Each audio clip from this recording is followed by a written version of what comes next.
Hey, it's me. Welcome back. Well, welcome back to me. It's been a while, but there's been some things happening in the Phil and Genesis space. So I thought I'd come on here and give a little update about what's new. At the time of recording this, there's always something kind of coming out. There's things that are just personal to me and exciting. There's things that we're seeing in the community on Facebook. So I thought I'd drop in and just say hello. I certainly miss doing, it's been nice to have a break and to focus on other projects, which is there's a really big project I'm working on right now that you guys will get access to pretty soon, which I'm excited about. I'll tell you about maybe a little bit today. Anyway, first of all, we have some new pictures of Phil. There's two since I've been on here last. One was at a soccer game with his son, Matthew. And, the first shot, obviously when people saw this, a couple of things come to mind. First of all, Phil looks healthy and good, which is great. And then it's kind of cool that he's out there watching his kids or one of his kids do their thing. So that was a really cool photo. The other photo is this photo that has been making the rounds. It's a continuation of the documentary about the Marquis, I think it is, that Phil has been taking part of. And so this is photos that have been posted on the producer's Instagram. We've seen one previous to this maybe about 4 months ago. And so seems to be a follow-up. And just like happy smiles from Phil, a healthy weight, it looks like. It's just good to see him healthy and interacting. And I think the way they kind of, the state of Phil in that Drumeo documentary wasn't very good. And even like somewhat post the last Domino tour, and maybe even just the kind of the color correction that they did, that there just was a lack of color in his face. It was somewhat alarming. But some of these photos that we've seen out in the wild are just a little more encouraging. So I'm happy to see that. Those were really cool photos. It's also just kind of exciting to think of him doing something. It's not necessarily creative, although those shots were in his studio, but just of him existing and socializing. And he won a Lifetime Achievement Award that somebody gave him at the same time. That's just all kind of really interesting stuff. And maybe one day that'll parlay into him talking about his records or doing something with Genesis. Not something, but you know what I mean? Just kind of getting back into it. I love that podcast he did many years ago. I've always wanted to kind of do something similar, but the A to Z podcast, it wasn't my favorite. I feel like just him sitting there talking about one song at a time would be really great. But you did get kind of a side door into some of his hobbies and some of the history of his life. Anyway, in other news, the Lamb Lies Down on Broadway box set was delayed. I think we heard about this in the fall of 2024. It was supposed to be a March 2025 release, if I'm remembering right, keeping in mind that 2024 was the 50th. So we're already into the 51st year, if I'm not mistaken. Correct me if I'm wrong.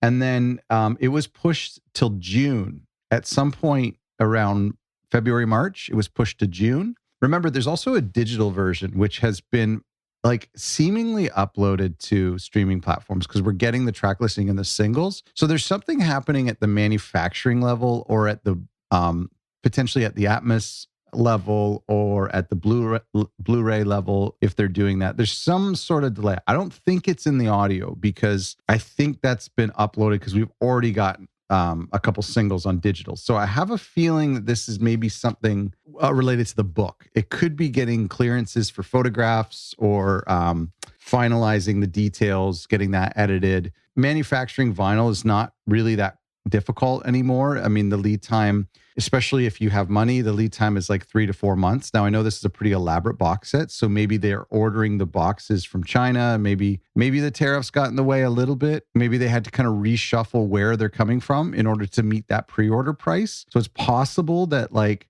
the boxes or the book or parts of it were done overseas and they had to kind of like redo where those are being created or reassembled. Again, after the delay to June, it was then pushed back to August or September, I think. I haven't really seen a final date, and like a public apology too, which is nice. Nice like to get communication from them. But I know a lot of people are bummed out. I haven't personally pre-ordered it. I'd like to just watch people's unboxing videos. I'm really content with my Lamb copy, so I'm not going to go crazy for this box set right now, especially at the price and if the price keeps going up.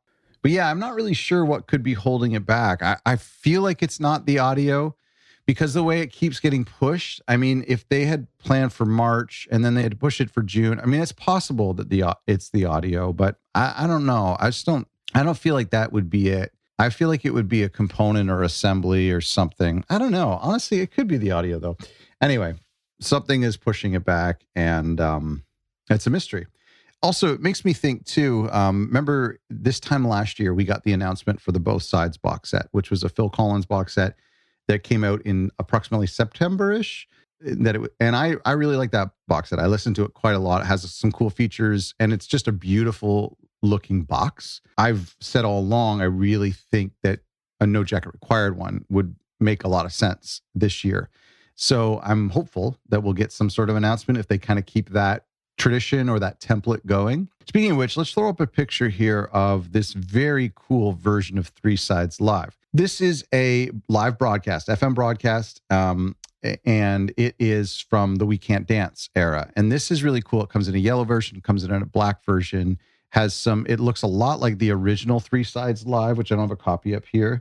The original Six Sides Live, not the original Three Sides Live, the Six Sides Live, which was, we did a review on that a couple months ago. So this is like the next in that series, and it is from the We Can't Dance tour. And that's mind boggling. And I actually was able to work with this company a little bit and help them out a little bit and guide them. And we're actually working together on a couple big Phil and Genesis projects. So you'll be the first to know because it'll come from me. But this project, I was able to kind of give them some tips and point some things in the right direction. And I'm really excited about this. And I'm excited about it for you as well. I haven't heard it. I was helping with the artwork, but I haven't heard it. So I don't know what the quality is. Now, my friend George, many years ago, sent me the World Dance bootleg, which is also 3 discs, and it's I think it's the same broadcast, to be honest. So it's a good recording, and it's nice because we don't have a vinyl version of the full We Can't Dance show with the nice old medley, which is really good. I mean, I guess we sort of have the Way We Walk longs and shorts, but those are compiled from all over. Those are greatest hits albums, really. But we have the old medley. We have, No Son of Mine. We have Fading Lights is on this tour as well. Driving the Last Spike. Anyway, really, really good show. And it'll be exciting for everyone to have that on vinyl. So let me know if you've picked that up, and I'm not sure when they're shipping. I want to give a shout out to Daryl Sturmer. His wife passed away since I've last recorded an episode. That was really, really tragic. I think we all had known that she had been ill and that he had been balancing some of the tours with her sickness. And anyway, just all the best to him. And that's super difficult. I have a record, an Abacab vinyl back there. A friend of mine, he has an old collection of records and he was getting rid of them. And he knows I like Genesis, but I don't think he knew to the extent. And he sent me a text the other day and he said, "Hey, do you have a copy of this record?" And it was a picture of Abacab. And I responded and I was like, "I have 7 copies of that record." Anyway, he gave me his copy. Anyway, and I have it in my office. You can't see it because it's behind the drum kit, but I have it in my office because even though I have many, many copies, although I don't have a brand new copy, and I don't have a Japanese import, would really like to find that. But anyway, he sent me that, and it was really nice of him. Well, he gave it to me when we the next time we saw each other. And so it's hanging in my office because even though I have more copies of it, it's a personal gift. And Abacab is one of the easiest records to find on vinyl. Surprisingly, it is yellow, pink, and blue, and gray, which is one of the harder covers to find. Anyway, what is nice about this, though, is the record is in mint condition, and it sounds fantastic. So I almost would keep it down in my record collection, but I want to keep it up here for sentimental sake. Just today, I saw a clip of the Anything She Does video. It was reported, the first few comments where people were thinking it was the only live version of Anything She Does because the band has never done Anything She Does live. I think they played the music video as like an opening act on tour in 86, 87. But I don't think they've ever played it.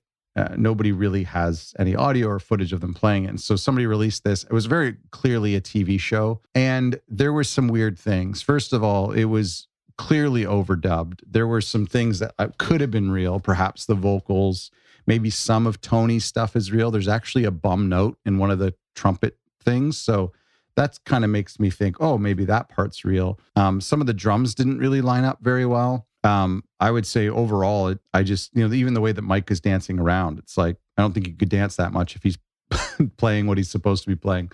So I think there was a lot of suspicion whether that was fake or, back then, like I was watching this other thing of them performing during the Invisible Touch tour on a TV show, and it was just the album. It was just the album version. Like how people were so okay back then, and all the way up into the late 90s too, but how people were just so okay with like performances being just the album version and people mouthing the words on stage with obviously no equipment or microphones miking the drums. Like people were so gullible back then, or just let it go. Anyway, so I don't think it's an actual live version of anything she does. There's some big electric swells, I think, by Daryl in this version that sound different from the album. But again, it could have been a hybrid. Some elements were live and some elements were a backing track, but not them actually performing this song, which makes me think like how many songs did they not perform live? I think there's one off of, I want to say Silver Rainbow. Am I right there? Silver Rainbow. There might be, what else? There might be some more things off of We Can't Dance, like Way of the World, maybe. Anything she does. There's some B-sides, probably like maybe Do the Neurotic or Submarine that they probably never did. You might recall, did they ever do that one live? I don't know. B-sides is a little easier, but like album versions, I think there's a couple tunes, right? I think Another Record. I think I've heard that played, but maybe not. Maybe not. Maybe Another Record is one that they never did live. Anyway, that's just interesting. Anything she does. Okay, it's good to see you. I miss you. Thanks for watching. If anything new comes up, you know how to find me. You can find me on Patreon. I just dropped somebody posted a bobblehead, like a hockey bobblehead, like a Boston Bruins. It was maybe Bobby Orr. I'm not sure who it was, but it looked exactly like Peter Gabriel. So I dropped it in our Patreon account. Anyway, as I said, I was helping out this company that did the Six Sides live, and we have another project that I was far more involved with that I'm super, super excited to show you. I think you're going to be blown away. And then we have a photo book that's super secretive, and it's a book of unreleased photos, never seen before, never put into print. So I've been slowly chipping away at that. It takes longer than I thought, but that's coming along. And anyway, good to see you. Thanks for watching.